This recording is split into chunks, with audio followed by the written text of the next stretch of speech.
Hello bookworms, it's Jade from Bedtime Bookworm and welcome back to my channel. Today I'm bringing you my book diary for part 4 of Oathbringer by Brandon Sanderson.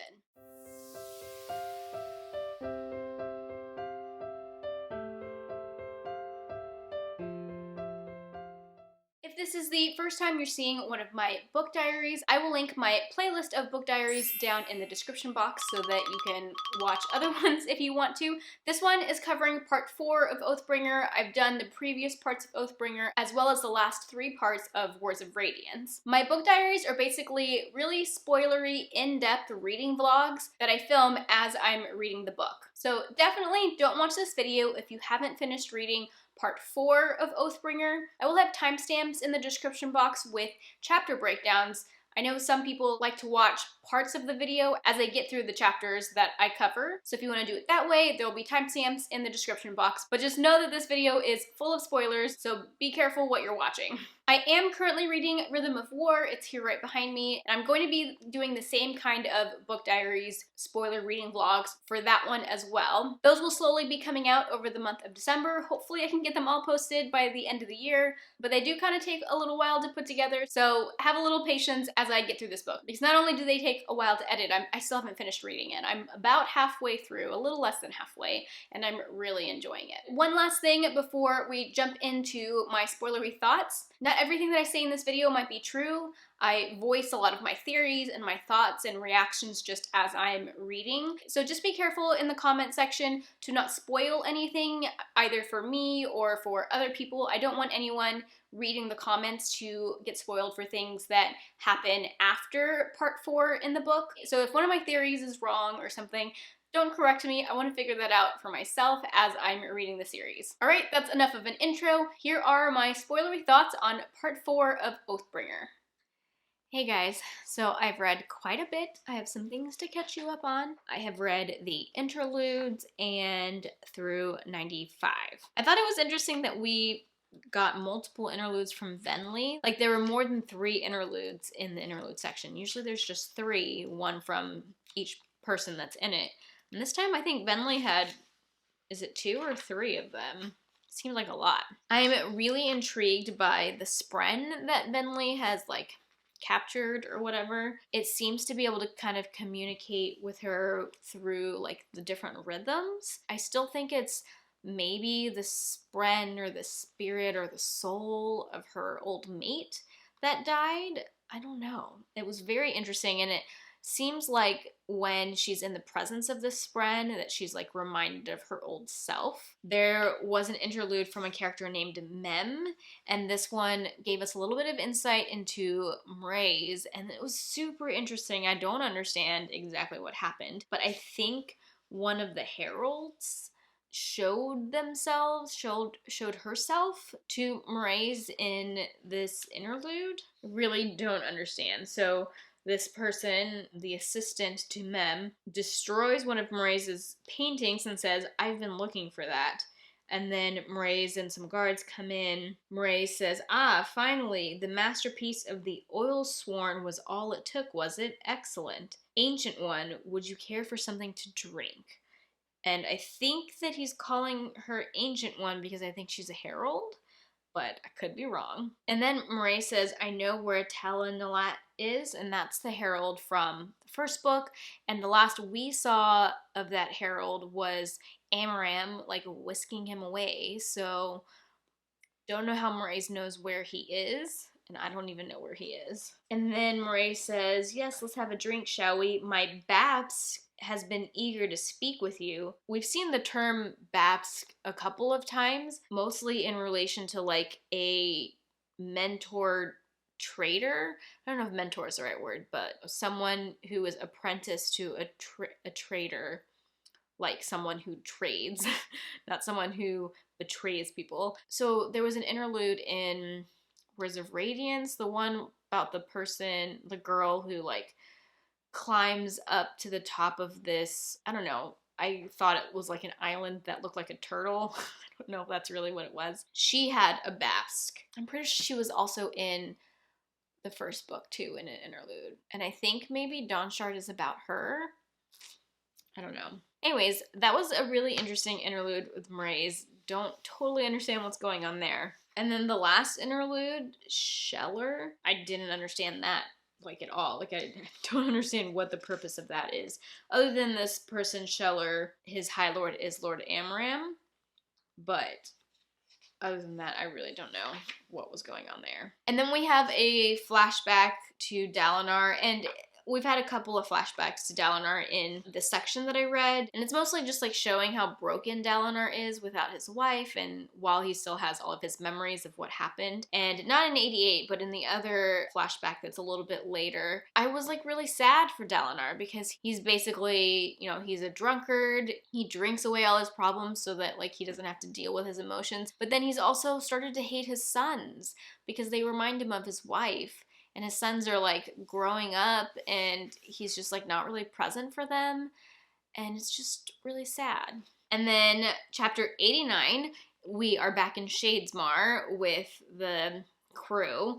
And it's from Adolin's point of view. And I thought it was a really interesting chapter. So in this chapter, I realized a few things. One, at the end of part 3, when we first get to Shadesmar, I was confused because Azer still had her shard blade, but I thought that the spren standing next to her, or like standing with them, that had the eyes that were like crossed out, I thought that was her spren, and so I was like confused as to why she also had a shard blade, and I thought maybe she was a radiant. Well, I have been corrected, because apparently that spren with the crossed out eyes is a dead spren, and it's Adolin's shard blade. So that was kind of a light bulb moment when I realized that. Also, chapter 89 ends with us realizing that Adolin is next in line to be king. I didn't really think about that, and I'm still a little bit skeptical because technically Elhokar's son is still alive, but I guess they're just thinking that he's like, you know, out of reach, and then if Dalinar is abdicating, then that just leaves Adolin. So that was like an interesting revelation I hadn't thought about. I also didn't think about how the bridgemen that are left in Kholinar are gonna lose their powers because Kaladin's not there with them, and so like I'm nervous for them and if they're gonna be able to survive because they, you know, can't defend themselves as well as they should be able to. Then we have a couple of chapters from Szeth's point of view, which was really interesting.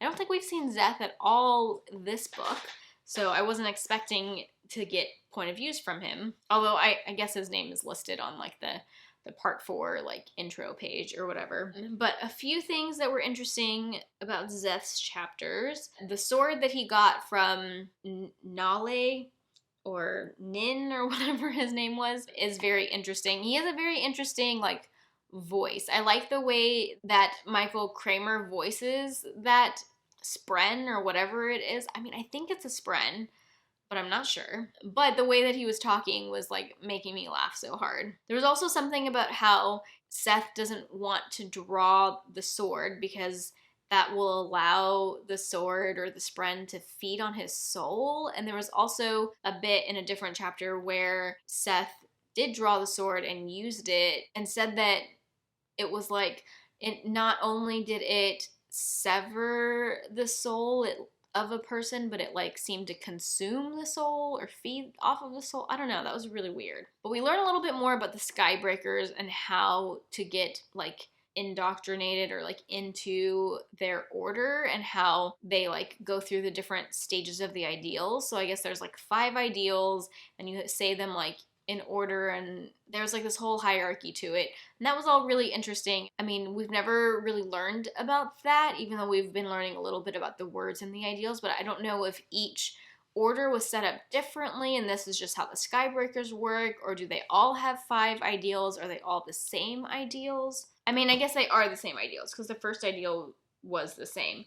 Life before death, strength before weakness, journey before destination. But yeah, all of that was really interesting. Don't totally have my head wrapped around it. So the only thing I wrote down to talk about for chapter 91, because I've been taking notes, is that Syl thinks that it's weird that pattern is nice. So we know by now that Honor Spren and Cryptics are kind of like against each other as far as like Spren culture politics, and she thinks it's weird that Pattern is so nice, and that put a grin on my face. In chapter 92, we were back in Seth's point of view. It's something that I read that I thought was interesting, as he talks about an Oathstone and how the Oathstone had no magic, but that Seth obeyed it more because of honor. So that's something that I wondered about in the first book, when Seth like was killing these people because he was told he had to. I didn't know if he was like magically compelled to, or if he just did it because he felt like he had to honor the promise or whatever. And it sounds like it was just because he felt like he had to and not because he was magically compelled to. And this is a chapter where we see Seth using the sword and that whole thing I just said about the feeding off the soul. But it also mentioned something about how it was causing his skin to bleach to a gray, whitish color. That was also mentioned at the end of Words of Radiance when he first got the sword. And I think that that's like a Warbreaker reference.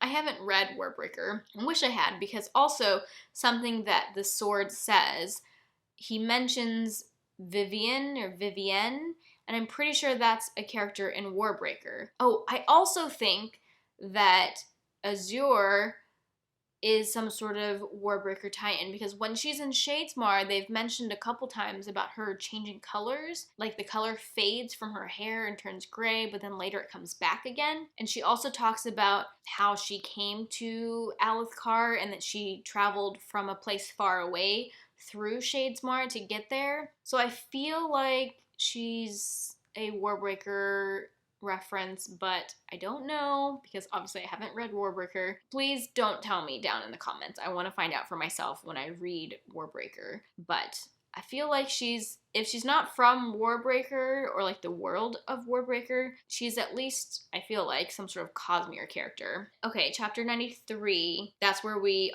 see again something about Azure's hair and skin color changing. But she also talks about her sword being flawed and how it doesn't have a spren because it's flawed. That's really interesting, because I've been kind of like thinking about her sword and trying to figure out what's going on with it, because we thought it was an honor blade at first. Now I feel like it's not. Like, she still has it in Shadesmar, which means it doesn't have a spren, which she mentions in chapter 93. But like, what is it?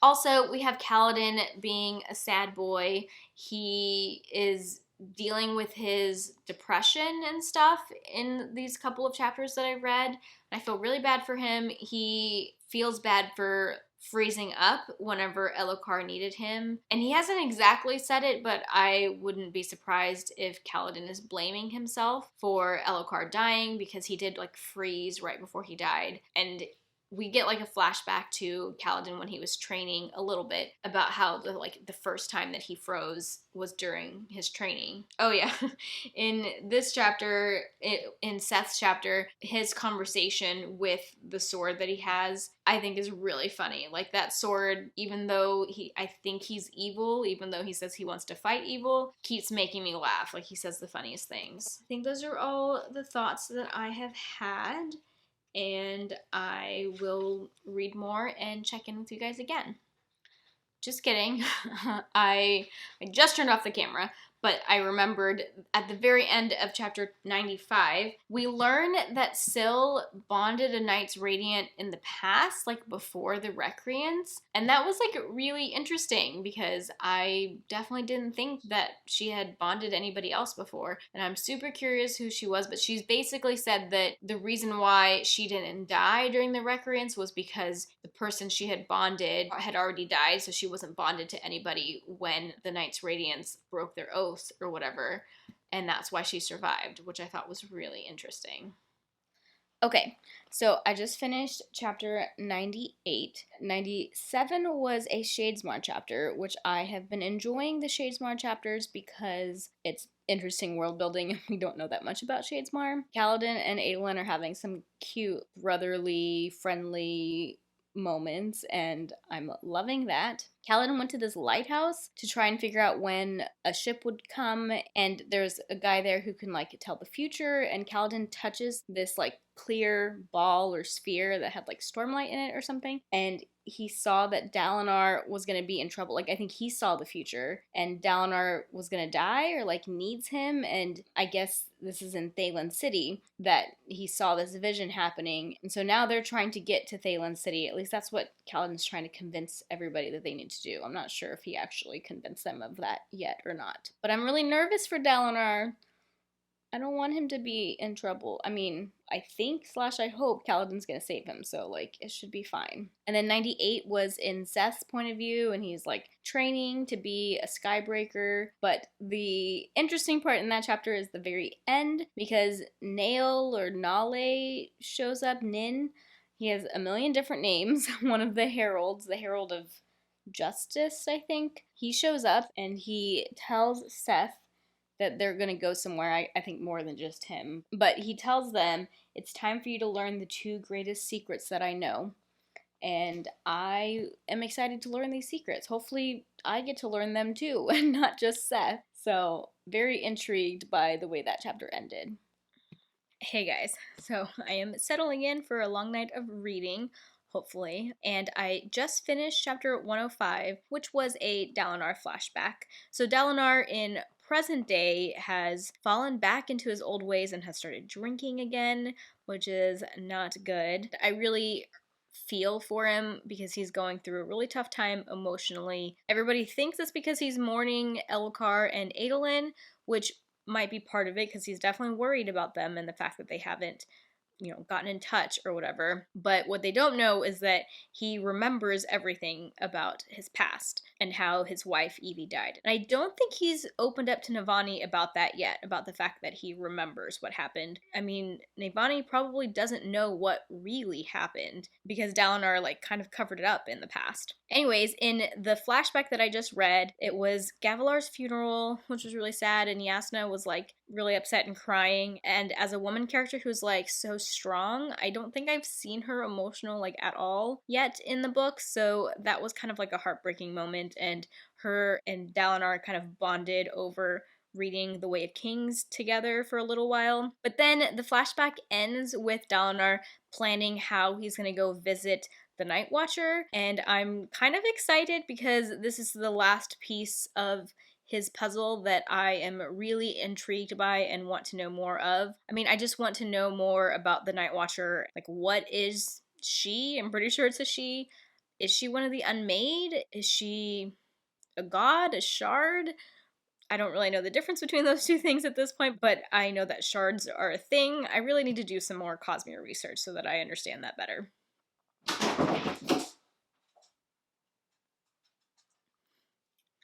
You okay, Tobes?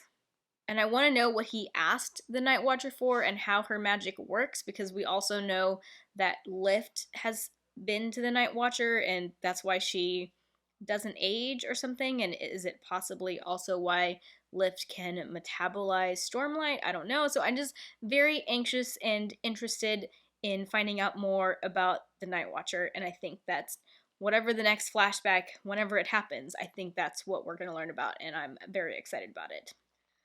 Okay, just finished 107, and I'm so nervous. In that chapter, Dalinar kind of came out of his drunken stupor, I guess, at least for a meeting. He and Taravangian had some interaction, and the end of that chapter was in Taravangian's point of view, and it was confirmed, I think that maybe we were already supposed to piece it together, and I did guess this or wonder this, but it was confirmed that Graves, he was the one that was with Moash and they were trying to kill Elhokar. He definitely was working with Taravangian, which is what I was wondering because they both were talking about the diagram. So that was confirmed in that chapter because Taravangian talks about and thinks about Graves. But the end of that chapter, Taravangian is talking about, he doesn't specifically say, but basically it becomes apparent that he is going to try and kill Dalinar again. He talks about how he wishes Dalinar had stayed, I guess, in his drunken state, or had been killed by an assassin in the past, because now it's going to be way worse, and that he wishes he didn't get to know Dalinar better because Dalinar is like a good man and it's going to make it harder to do what he has to do, which I know that he had planned on killing Dalinar originally, but then he'd kind of changed his mind, and now it sounds like he feels like he has to kill him again. And this is probably the danger that Kaladin saw Dalinar in his vision of the future that may or may not have actually been a vision of the future. We also kind of see how Thaylen City is coming into it because Dalinar has figured out or is guessing that Thaylen City is where the enemy is going to attack instead of Jah Keved. It sounds like they're going to concentrate their forces there. They're trying to get together a fleet of ships and stuff. So it sounds like they're going to be heading to Thaylen City, which is good because that's also where Kaladin wants to go. So I'm guessing they're going to figure out a way to go there. I see the plot lines converging, which is good. But I'm also very nervous for Dalinar because he's supposed to be in a lot of danger in Thaylen City, and Taravangian is trying to kill him, and I'm so nervous. Oh man, just finished chapter 108. 108. That was a really good chapter. So it was in a Shadesmar chapter with all of the crew, and there was a really, really cute scene with Adolin and Shallan, where Shallan's like, having trouble with her different versions of herself. She asked him like which one he prefers, and he's like, obviously Shallan, duh. He said something really sweet. What was it? "You never did say," she whispered, "which one do you prefer? It's obvious. I prefer the real you. Which one is that, though? She's the one I'm talking to right now. You don't have to hide, Shallan. You don't have to push it down. Maybe the vase is cracked, but that only means it can show what's inside, and I like what's inside." That was so sweet. Oh my gosh. This love triangle.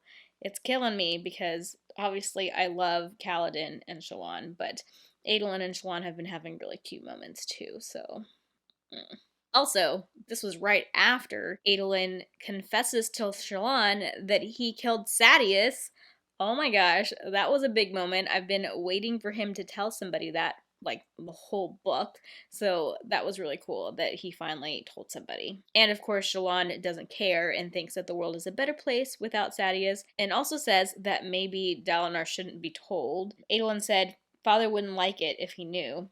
"Your father is a great man," Shallan said, "who is perhaps better off not knowing everything for his own good." I really like that part. And then the chapter ends. Toby is wearing a cone because he just got neutered a couple days ago. And then the chapter ends with them realizing or seeing that there are 8 fused flying and on their way to the ship. So I'm a little nervous. Okay guys, just finished 111 and there was quite a bit of information happening at the end of that chapter. First, Dalinar and Yasna and Navani find out through some translations and stuff that, how do I word this?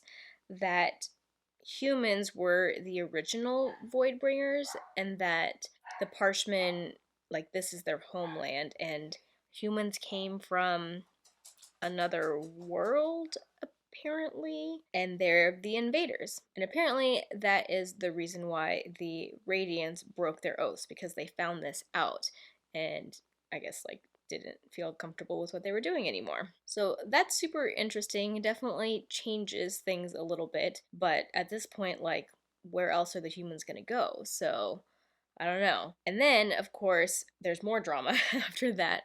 After that, all the other people, so like the Thalens and the Azish, I think.